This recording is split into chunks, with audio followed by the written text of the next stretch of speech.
ترکیبیہ ہے پانی اور مٹی. میں کہتا ہوں ایسا جملہ تمہیں دے کے جا رہا ہوں زندگی بھر یاد رکھے گا. بشر پیدا ہوا مٹی اور پانی سے. حضور فرما رہے اول ما خلق اللہ نوری, اللہ نے سب سے پہلے میرے نور کو تخلیق کیا. یا جابر ان اللہ تعالی قد خلق قبل الاشیاء نور نبیک من نورہ. اے جابر اللہ پاک نے تیرے نبی کے نور کو سب سے پہلے تخلیق کیا. تو کہتا ہے حضور ہم جیسے بشر, ذرا توجہ کر, تو کہتا ہے حضور ہم جیسے بشر. بشر شروع ہوئے آدم سے, حضرت آدم سے پہلے بشر تو نہیں تھا. بشر پیدا ہوا مٹی اور پانی سے.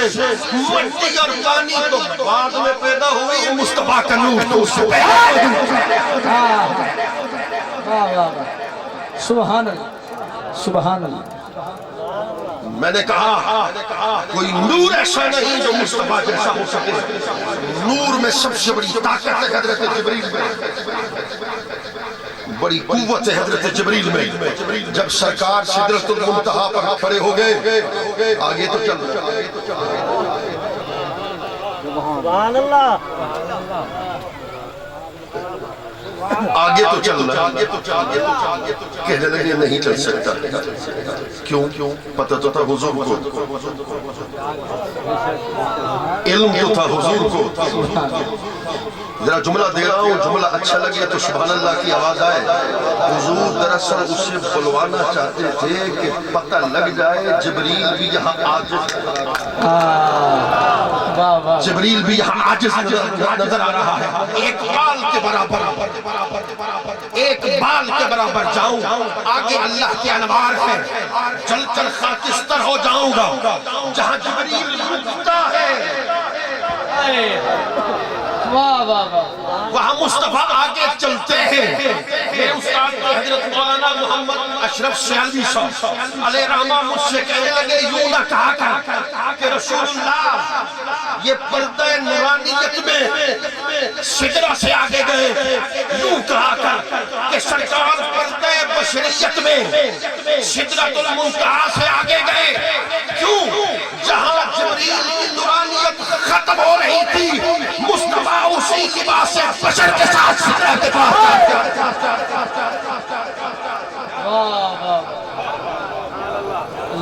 اسی لباس بشر کے ساتھ میرے کریم آقا آگے جا رہے تھے. کسی بشر کو, کسی نور کو طاقت نہیں. اشارہ کر کے بات اشارہ کر کے بات کر کے آگے گزرنا چاہتا ہوں.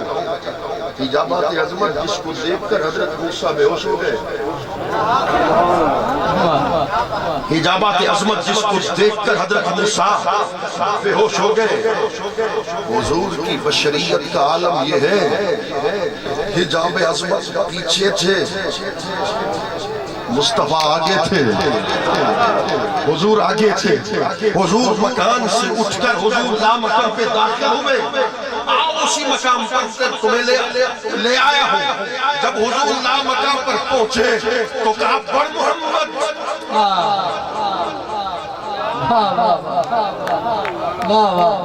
بڑ محمد, قریب احمد, قریب آ سرور ممجد.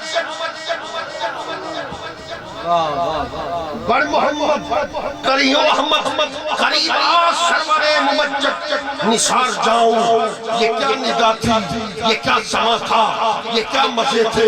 ان کا بننا تو نام کا تھا, حقیقتاً فعل تھا ادھر کا. تنزلوں میں ترقی افزا, دنات اللہ کے سلسلے تھے. وکان اشکل العینین, حضور کی چشمان مقدس میں سرخ سرخ دورے لگے ہوئے تھے. چشمان مقدس کا حال یہ تھا, ما زاغ البصر وما طغى. ذرا توجہ کر, جہاں بشریت کی آنکھیں نیچے رہیں, جہاں نورانیت کی آنکھیں سدرہ پر رکیں, جہاں حجاب عظمت پیچھے رکا, مصطفیٰ جب صلی اللہ علیہ وسلم لا مکان پر پہنچے, ایک پردہ ہٹایا, خدا نے دوسرا پردہ ہٹایا, تیسرا پردہ ہٹایا, 70,000 پردے اپنے ہٹا کر اپنی حقیقت کو ظاہر کر کے کہا محمود ادھر دیکھ, تو مجھے دیکھ لے میں تجھے دیکھ لوں، جو تجھے دیکھ لے وہ مجھے دیکھ لے، دیکھنے کا مزہ آج کی رات ہے جب اللہ اکبر مصطفیٰ کریم نے حضور کی حقیقت کو دیکھا تو ما زاغ البصر وما طغى، ادھر تو فلما تجلی ربہ للجبل جعلہ دکا وخر موسیٰ صعقا، پہاڑ ریزہ ریزہ، حضرت موسیٰ بے ہوش ہو کر گر پڑے، ایک صفاتی جلوے کو دیکھا، یہاں صفات بھی ذات بھی اللہ کی حقیقت سامنے قرآن نے کہا، آنکھوں کا حسن ایسا ہے ما زاغ البصر وما طغى، آنکھیں نہ ادھر ہوئی نہ ادھر ہوئی، حقیقت محمد حقیقت الوہیت میں مصطفیٰ ایسے مستغرق ہوئے، آگے دیکھا تو خدا تھا، اوپر دیکھا تو خدا تھا، دائیں دیکھا تو خدا تھا، بائیں دیکھا تو خدا تھا، پیچھے دیکھا تو خدا تھا، تو کیوں نہ کہوں وہی ہے اول وہی ہے آخر وہی ہے ظاہر وہی ہے باطن، اسی کے جلوے اسی سے ملنے اسی سے اسی طرف۔ نعرہ تکبیر، نعرہ رسالت، نعرہ رسالت، نعرہ رسالت، عظمت مصطفیٰ، عظمت مصطفیٰ۔ اس کا دل تھرے وہی کہے سبحان اللہ، دل تو ایسا کرتا ہے جیسے ذوق دکھا رہے اس ساری رات حضور کا حسن بیان کرتا رہا۔ میرے قریب آتا ہے چہرہ اقدس کان مدبر الوجہ، حضور کا چہرہ گول تھا۔ میں حضور کے لیے پڑھ رہا ہوں، صحابہ کرام کہتے ہیں تم نہ بھی توجہ کرو تمہاری مرضی، شیخ توجہ کر رہے ہیں ہمیشہ کرتے ہیں۔ صحابہ کہتے ہیں جیسے چاند کے ارد گرد حالہ ہوتا ہے نور کا، ایسے حضور کا چہرہ بھی گول تھا۔ ایک دن میں نے سوچا چاند سے تشبیہ کیوں دی صحابہ نے، ایسے لاکھوں چاند حضور کے چہرے پہ قربان۔ شاہ صاحب حضرت اعلیٰ حضرت کہہ گئے اتار کر ان کے رخ کا صدقہ یہ نور کا بٹ رہا تھا باڑا کہ چاند سورج مچل مچل کر جبیں کی خیرات مانگتے تھے، وہ تو جبیں کی خیرات تھے۔ اور تاجدار گولڈا کی مظہر کہنے لگے خورشید جہاں تاب ہو یا ماہ شب افروز، دونوں تیرے چہرے سے ضیاء پائے ہوئے ہیں، جائے گی معاشر میں نصیر اب تیری بگڑی سرکار شفاعت آئے ہوئے ہیں۔ یہ کیا ماجرا ہوا کہ چاند سے تشبیہ دی، یہ کیا ماجرا ہوا کہ چاند سے تشبیہ دی۔ مولانا زکریا سہارنپوری نے لکھا کہ وجہ یہ ہے کہ سرکار کے وصال پاک کے بعد یہ چاند ہی سب سے بڑا خوبصورت چہرہ تھا، اس لیے صحابہ کرام نے حضور کے چہرے کو چاند سے تشبیہ دی، وگرنہ کروڑوں چاندوں کا نور ایک طرف، چہرہ مصطفیٰ کی جھلک ایک فَكَأَنَّ وَجْهَهُ بَرَكَةُ مُصْطَفٍ۔ جب میں نے پہلی مرتبہ پڑھا تو میں خود وجد میں آ گیا۔ یہ صحابہ کرام نے حضور کے چہرے کو قرآن کا ورق سے تشبیہ کیوں دی؟ شیخ مناوی نے لکھا، ذرا توجہ کرنا، شیخ مناوی لکھتے ہیں کہ قرآن کا ورق پہ لکھا ہوا خدا کا کلام ہے۔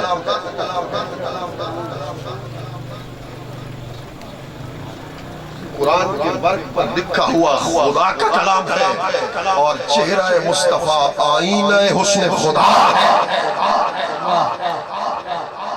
آئینہ حسن خدا ہے، اور ایسا آئینہ فاصبر لحکم ربک فإنک بأعیننا، محبوب اپنے رب کے حکم کی لاج رکھ، تو تو میرا مرکز نگاہ ہے کہ تحت الثری سے لے کر عرش اعظم تک بشریت ہو، نورانیت ہو، ناسوت ہو، ملکوت ہو، جنات ہو، حشرات ہو، شجرات ہو، یہ 18,000 جہانوں میں رہنے والی مخلوق سب کی توجہ کا مرکز میں ہوں، میری توجہ کا مرکز تیرا چہرہ ہے۔ اس ذات کا عالم کیا ہوگا، اس ذات کا عالم کیا ہوگا، مجھے کہنے دو۔ ساری کائنات اس کی طرف دیکھ رہی ہے، خدا مصطفیٰ کی طرف۔ اس ذات کا عالم کیا ہوگا کہ ساری کائنات خدا خدا کر رہی ہے، اور خدا محمد صلی اللہ علیہ وسلم۔ اللہ اکبر، میرے کریم آقا ان کے چہرے اقدس کا نور ایسے تھا، اور پھر زلفیں کیسی تھی، رجل الشعر، زلفوں کے بال گھنگریالے نہیں تھے، زیادہ گھنگریالے نہیں تھے۔ قربان جاؤں اعلیٰ حضرت پر، حضور کے لیے پڑھ رہا ہوں، وہ فرماتے ہیں کرم کی گھٹا کے سوئے مشک سا، وہ کرم کی گھٹا۔ جب حضور اپنی زلفیں کھول کے بیٹھتے تھے رات کے وقت، اور حضور کا چہرہ زلفوں میں چھپ جاتا تھا، لگتا ایسے تھا کہ کرم کی گھٹا آئی ہو، وہ کرم کی گھٹا کے سوئے مشک سا، لگ کرے ابر رحمت پہ لاکھوں سلام۔ اگلا شعر مجھے خدا کی قسم تبا تابعین تک آگے تک مجھے کوئی ایسا شاعر نہ ملا جس نے ایسی تلمی بیان کی ہو جیسے اعلیٰ حضرت نے کہا لیلۃ القدر میں مطلع الفجر حق مانگ کی استقامت پہ لاکھوں سلام۔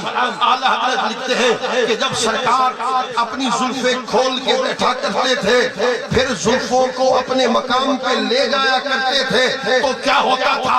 ذرا توجہ کرو، اگر تم ذوق دکھاؤ گے تو آگے چلوں گا، وگرنہ تقریر یہی بند کر دوں گا۔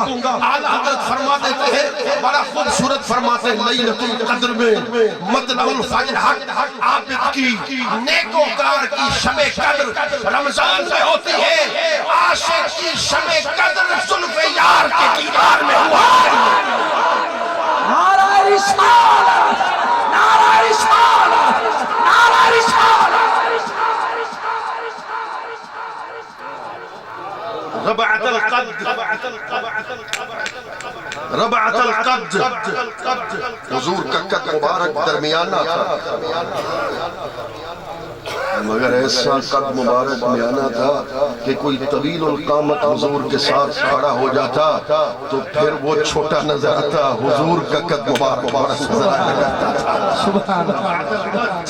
حضور کا قد زیبا، قد رانا میانہ تھا، طائران قدس جس کی ہے قمریہ، اعلیٰ حضرت کہہ گئے طائران قدس جس کی ہے قمریاں، اس صحیح سر و قامت پہ لاکھوں سلام۔ آمنوا باللہ ورسولہ النبی الأمی۔ 10 مجھے دے دو، اگلا سارا وقت تمہارا ہو، اس لیے چاہتا ہوں تھوڑا سا عقیدہ بیان کر دوں۔ فرمایا کہ ایمان لاؤ اللہ پر، اس کے رسول پر جو نبی امی ہے۔ نبی کس کو کہتے ہیں؟ النبوت هي اطلاع الغیب والاعلام بخواص النبوت۔ نبوت علم غیب لازمہ نبوت میں سے ہے، جیسے حسن لازمہ نبوت میں سے ہے، ایسے علم غیب بھی لازمہ نبوت میں سے ہے۔ ذرائع علم 4، اٹھے گا کوئی نہیں، میری طرف توجہ، میں نے 10 منٹ مانگے، 10 منٹ مجھے دے دو گے تو عقیدہ مضبوط ہو جائے گا، پھر عشق کی بات، پھر آپ سے رخصت۔ ذرائع علم 4، جس کے ذریعے سے علم آتا ہے، تو ظاہر کے دو باطن کے، تو ظاہر کے ذریعے علم ہے، ان کو کیا کہا جاتا ہے؟ حواس خمسہ۔ بھئی اس کا رنگ سبز ہے، مجھے کیسے پتہ چلا؟ قوت باصرہ کے ذریعے سے، دیکھنے کی قوت سے۔ اس کا رنگ لال ہے، مجھے کیسے پتہ چلا؟ قوت باصرہ کے ذریعے سے۔ اس پر میں نے ہاتھ رکھا، یہ سخت ہے، کیسے پتہ چلا؟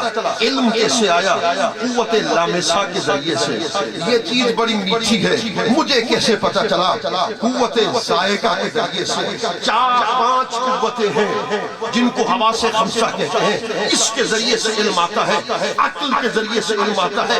العقل ما یعقل به حقائق الاشیاء، عقل جس کے ذریعے سے اشیاء کے حقیقت کا علم آتا ہے۔ تو ظاہر کے علم، میں چاہتا ہوں مشکل باتیں ہیں، اسے بڑا جلدی بیان کر دوں، علماء کے لیے پیش کر رہا ہوں۔ دو باطن کے ذریعے ہیں، ایک تو علم بالفطرت کہتے ہیں، میں ضرور روک کر بات کروں گا، اس کو فطریات بھی کہتے ہیں، اس کو ہدایت فطری بھی کہتے ہیں، اس کو ہدایت وجدانی کا نام بھی دیا جاتا ہے۔ فطرت کے اندر خدا علم کو رکھ دیتا ہے۔ ذرا توجہ سے بات کو سننا، بچہ پیدا ہوتا ہے، پیدا ہوتے ہی روتا ہے، ماں اسے اٹھا کے سینے کے ساتھ لگاتی ہے، وہ خود بخود ماں کی چھاتی کے قریب جاتا ہے، دودھ کو لینا شروع کر دیتا ہے۔ پیدا ہوتے ہی رونا کس نے سکھایا؟ پیدا ہوتے ہی کس نے سکھا دیا کہ اس طریقے سے دودھ لیا جاتا ہے؟ فطرت، اس کی فطرت میں سب تو ہے نہیں، علم تو سیکھا کسی سے نہیں، تو فطرت کے ذریعے، فطرت کے اندر خدا نے علم کو رکھ دیا۔ مچھلی جب پیدا ہوتی ہے اس کا بچہ، وہ تیرتے، وہ پانی کے اندر ڈوب کر مر کیوں نہیں جاتا؟ تیرتا کیوں ہے؟ اس لیے کہ فطرت کے اندر علم کو رکھ دیا۔ انڈے سے پرندہ پیدا ہوتا ہے، پھڑ پھڑاتا ہے، اسے پھڑ پھڑانا کس نے سکھا دیا؟ ہاں، اس کو علم بالفطرت کہتے ہیں۔ ربنا الذی آتا کل شیء خلقہ ثم ہدی، جس خدا نے اسے پیدا کیا، اس خدا نے اسے تیرنا بھی سکھایا، اس خدا نے اسے بولنا بھی سکھایا، اس خدا نے اسے پھڑ پھڑانا بھی سکھایا۔ ذرا توجہ کرو، میں بات بڑا جملہ بڑا حسین کہنے والا ہوں۔